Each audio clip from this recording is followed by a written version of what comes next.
Adelante. Así es, Jennifer, nos encontramos con la congresista Ana María Solórzano, como lo adelantabas, porque precisamente pues hay un proyecto de ley presentado originalmente por ella a finales del año pasado, noviembre, 3996, que entiendo yo se ha acumulado con otra serie de proyectos que iban en esa misma línea. Voy a leer brevemente, digamos, el numeral principal, que es, no pueden ser candidatos, es una modificatoria, ¿no?, de la ley, que incluiría este numeral. Los condenados por sentencia no firme tratándose, o sea, no pueden ser candidatos a elecciones municipales ni regionales. Los condenados por sentencia no firme tratándose de delitos contra la libertad sexual, tráfico ilícito de drogas, terrorismo, lavado de activos y contra la administración pública. También están impedidos quienes se encuentran con mandato de detención dictado por juez competente en el curso del proceso judicial por los delitos antes mencionados. Y se añade, bueno, básicamente son los mismos impedimentos para quienes postulen a elecciones en gobiernos regionales. Congresista Solórzano, buenos días. Buenos días. Saludarlos por este día importante, a la labor importante que ustedes hacen como periodistas. Muchas gracias. Ahora, lo que me dice es que se suma a estos impedimentos en la discusión en la Comisión de Constitución a lo que serían candidatos al Congreso y la Presidencia de la República. Sí, cuando empezamos la reforma electoral ya hace un año, en mi periodo como Presidente del Congreso sacamos 6 importantes reformas electorales y fue allí también donde se trató este tema, ¿no? Veíamos candidatos que han sido incluso electos alcaldes con un rosario de denuncias. La población no conocía qué procesos ellos estaban inmersos, quiénes realmente eran.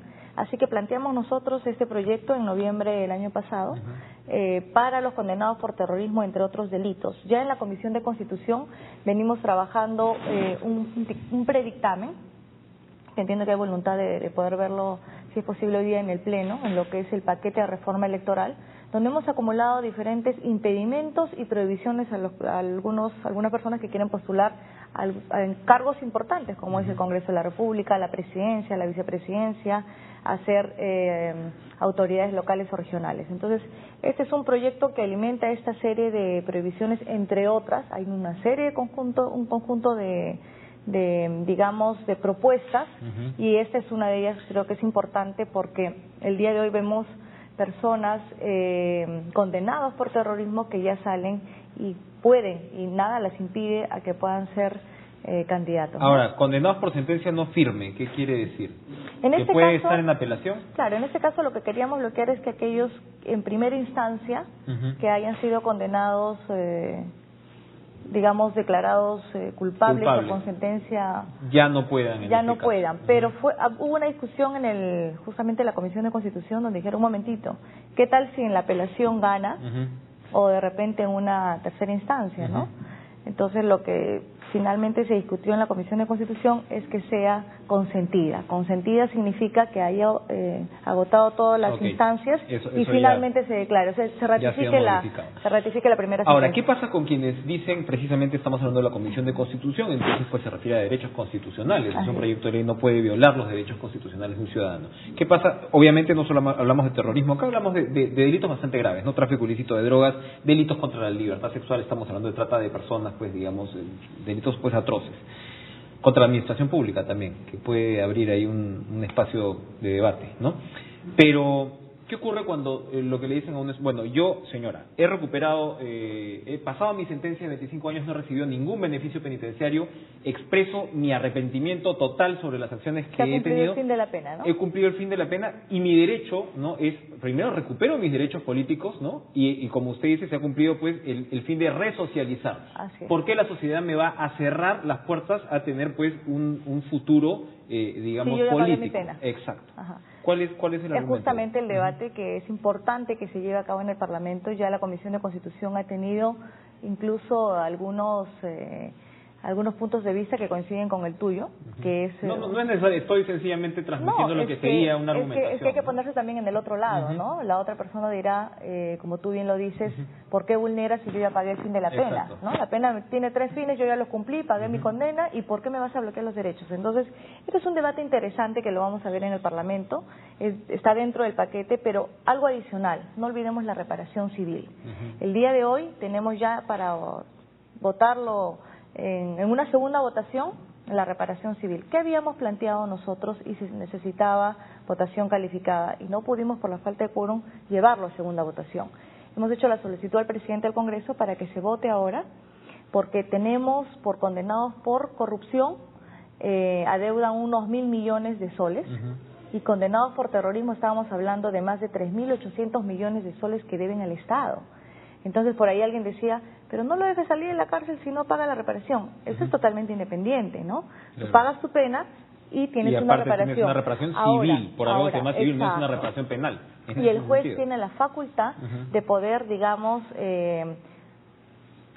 tomar, digamos, o dar una orden de que se cobre una tercera parte del sueldo. Todas estas personas inmediatamente ya han cumplido su fin de la pena y estén laborando, tienen todavía una deuda con el Estado, y por terrorismo no es poco el monto, porque estamos hablando más de 3.800 millones de soles. Seguimos, y para cerrar esta parte de la discusión, seguimos en un debate complejo, ¿no? Es un debate interesante, ¿no? Un debate efectivamente interesante, pero por otro y lado, también difícil, porque el clamor de la población es indignante, porque dicen, oye, estas personas ya cumplieron su pena, pero muchas siguen con el chip, ¿no?, de esta ideología, y puedan pero muchas no. Otras no. Yehudá Simón no ha sido sentenciado por terrorismo. Ha llegado a ser primer ministro, no es siempre una persona pues que está, digamos, en el bolo incluso hasta presidencial, sea como le vayan las encuestas. Y es un ejemplo, de repente, ¿no?, de lo que puede haber sido una persona que cayó en una conducta evidentemente condenable por razones políticas, indudablemente, ¿no?, así no estemos de acuerdo con los métodos, y como usted dice, cumple con todo el ciclo. Y claro, si estás hablando de una sentencia de, por ejemplo, 25 millones de soles, ¿no?, de reparación civil, ¿quién va a pagar una sentencia de reparación civil de 25 millones? ¿Y en qué momento eso se convierte en argumento para decir, un argumento casi parajurídico, para decir, no, entonces o siguen en la cárcel o no recuperan sus derechos políticos? No, eso no. Debate complicado, ¿no? Yo creo que no tiene que ir tampoco de la mano, ¿no? Nunca ha sido así, no es parte del ordenamiento jurídico. Me parece lógico que una cosa es la pena y otra cosa es la reparación civil, pero sí, digamos, el Estado debe ponerse muy fuerte en lo que es recuperar este dinero. Son más de 3.800 millones en lo que es terrorismo, en corrupción más, y entre otros delitos. O sea, la deuda es gigantesca, ¿no? ¿Qué piensa usted sobre la insistencia de los organismos electorales de decirle al Congreso, señores, no nos están dando bola en las dos cosas que les estamos pidiendo? Todo esto está muy bien, genial, hay avances como la ventanilla única, no hay discusiones que deben pues llevarse a cabo, ojalá, pero estamos reclamando dos cosas puntuales: democracia interna y control de financiamiento. Yo digo sobre todo control de financiamiento privado, porque bueno, ya sabemos que el financiamiento público es impopular por un lado, y por otro lado van a ser solamente 10 millones de soles del presupuesto, que dentro de eso pues relativamente hablando no es gran cosa, y sería bueno para la salud de los partidos, pero sobre todo el control de financiamiento privado. Mira, ¿por qué los partidos no le... La señora Nadine Heredia, ahora, que está en la boca de todo el mundo, ¿no?, independientemente de las pruebas y las investigaciones que se vayan a dar, estamos hablando de un problema, por ejemplo, de financiamiento, de falta de transparencia y financiamiento. Que la bancada nacionalista siempre ha apoyado dicho proyecto. ¿Por qué no lo votan? Freddy Otárola se ha ido pues las dos últimas sesiones de la Comisión de Constitución. Ahora él dice que se fue a Cuba, que había avisado. ¿Por qué no hay este sentido de urgencia en el Parlamento con respecto a esto? Mira, la bancada nacionalista siempre ha expresado la voluntad de avanzar con la reforma electoral. Yo he llevado al debate de presidente del Congreso 6 reformas importantes que eran las que tenían más consenso: el voto golondrino, la no reelección, la ventanilla única, entre otros, y falta esta, que es la ley de partidos políticos. Lo que no vemos, o lo que vemos, es un doble discurso de algunas bancadas. En el caso nuestro, la bancada nacionalista está totalmente de acuerdo con la voluntad del Jurado Nacional de Elecciones, porque no solamente es el Jurado Nacional de Elecciones, es un clamor popular a lo cual los medios se han sumado, porque es importante que se hagan estas reformas en base a fortalecer la democracia, y si no lo hacemos ahora, por más que lo hagamos en diciembre, esto ya no va a tener ningún efecto en la próxima campaña electoral. Y lo que se quiere es transparentar, por supuesto, transparentar de dónde vienen los dineros, de dónde viene el dinero, de dónde viene el apoyo, de dónde vienen los fondos, y en ese sentido nosotros hemos dado, a través de nuestros votos en la Comisión de Constitución y públicamente, el respaldo a este financiamiento y a este paquete de la ley. Ahora, pero un tema, por ejemplo, que no se habla mucho, que se debería hablar más, que yo he podido hablar con varios de los voceros pues de las bancadas y de políticos, es que digamos, prominentes. Al momento del debate te piden un cuarto intermedio. Pero ¿no? además lo que te dicen es, por supuesto, nadie va a defender que entre plata del narcotráfico, de la minería ilegal a su partido. No creo que nadie esté buscando conscientemente eso, nadie con dos dedos de frente. Pero lo que te dicen es, oiga, ¿qué pasa si tal grupo económico no quiere aportar a mi campaña? Que eso pasa siempre, eso pasa en todas partes. Yo incluso diría, hasta entre la primera y segunda vuelta del nacionalismo, evidentemente pues hubo capitales que dijeron, bueno, Ollantaytamala ya no es un peligro para el establecimiento. No, que Reflexión Democrática apoyó a varios congresistas. Todos, ¿no?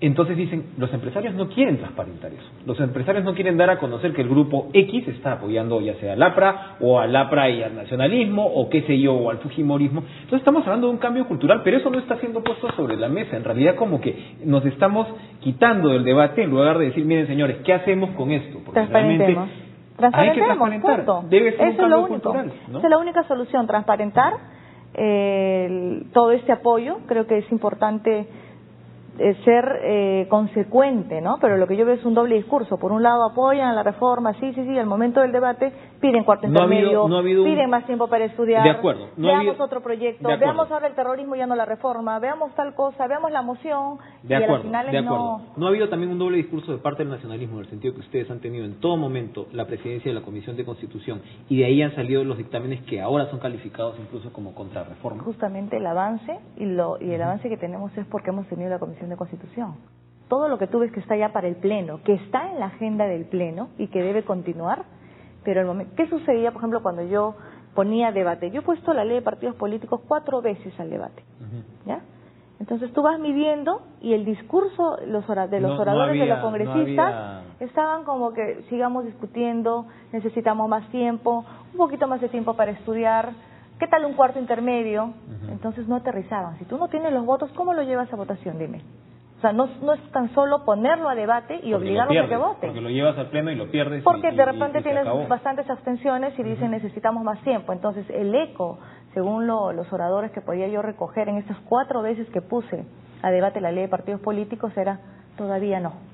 Ese ha sido el mensaje claro, pero todavía no. ¿Hasta cuándo? Hasta que se te pase el plazo. Ya estamos entonces, realmente en alerta roja. Queremos no, y digamos, quiero o no quiero, de repente no quieren, pues finalmente el fortalecimiento de la democracia, pero que le digan a la población y a la que votaron por ellos que no queremos transparentar nuestros fondos, ¿no? Esperamos pues que y también en lo que compete pues al oficialismo se pueda impulsar este tema. ¿Qué pasó ayer?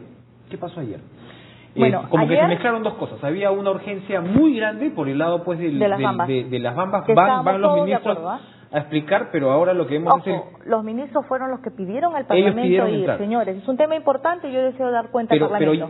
Pero un ratito. Pero déjenme terminar la pregunta. Llegan y entonces se supone que el Congreso está en otra. No, es que no ha sido así. Pues. Está en otra. Ya se había votado el tema de que la Comisión de Fiscalización tenga atribuciones para investigar a Nadine Heredia, y ahora y de ahí pues los agarra justo cuando el nacionalismo está reclamando que el caso de Lavajato y quedaron... Bueno, si no fue así, ¿cómo fue? Te han contado mala historia. A ver, cuéntemela bien. El Parlamento tiene sus acuerdos, tiene su junta de portavoces y tiene sus compromisos. El presidente del Congreso se comprometió, desde que quiso ser el presidente del Congreso, a ver todo plano, ¿ok? Entendemos que él ha sido electo por los votos del fujimorismo y del APRA, que fueron los que le armaron la campaña, pero no significa que él se deba a ellos y que sea el títere de ellos. El presidente del Congreso es el presidente del Congreso de los 130. Y si voy a poner una moción, tengo que poner también el pedido de otros grupos parlamentarios. El compromiso de él fue ver el tema de las facultades a la Comisión de Fiscalización para que se vea el caso de la señora Nadine Heredia, que no estamos nosotros obstaculizando ello, votamos incluso a favor de ello, pero por otro lado también se comprometió a ver el tema de Lavallato, que está hace tiempo, está incluso mucho con más anticipación y antigüedad de presentación que otras mociones que se han presentado por el tema de la señora Nadine. Mucho antes, estoy hablando de 2 o 3 meses antes. El presidente del Congreso dijo que lo iba a ver por orden de prelación. Se comprometió a ver los 2 temas y después de ello que venían los ministros. ¿Qué hace él? Alarga el debate, que sea hasta las 7, hasta las 8, deja hablar a todo el mundo, vota el tema de darle las facultades a la Comisión de Fiscalización y luego que pasen los ministros. En todo caso, lo que se debió hacer es, bueno, los ministros vienen hoy miércoles. Pero ¿quién incumple los compromisos? ¿Quién originó toda esta crisis? El presidente del Congreso, al no cumplir su palabra. Si él hubiera puesto de tal hora a tal hora esto y de tal hora a tal hora el tema de Lavallato, señores ministros, tengo estos 2 temas que tengo que verlos y yo los invito a que vengan 10 de la noche, nos amanecíamos y no hay ningún problema.